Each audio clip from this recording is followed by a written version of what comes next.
It's not so much that we come up with our pat answers when we ask ourselves, well, what really is compassion, and how does it actually express itself, and how do I experience it, and how do I express it? These questions are worthwhile revisiting over and over again. And so this week, in many ways, we've been joining with a lot of other people asking that question. What everyone seems to acknowledge, and what I would accept as being true, is that compassion is the core value of all religious traditions.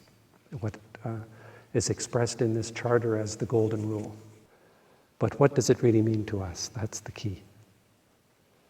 I don't think there's anybody who would say, I would not want to be a compassionate person.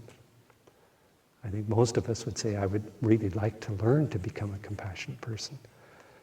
And I think a lot of our personal frustrations are that we can't live up to that ideal that we have, and we run into situations where the very things that interfere with compassion, the very human things we have, frustrate us. It's very difficult, and you have to start from where you are, and it's one reason that so much emphasis is placed here on really becoming to know who you are. What are your emotions? How do they work? How are they triggered? What can you do to change your habitual reactions and actions so that you can begin to act in the way that is closer to your ideals? You begin by first accepting yourself. And now in order to do that, we have to get to know ourselves.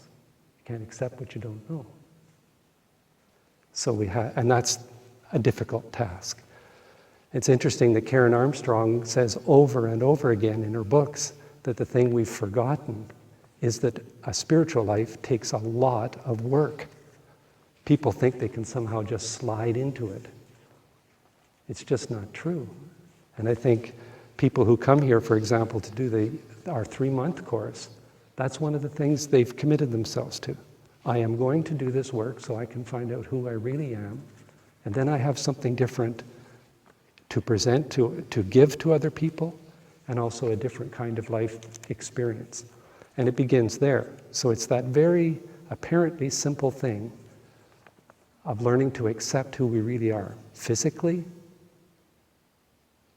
mentally and emotionally, and then accept what our own individual spiritual nature is. And that takes work. Jai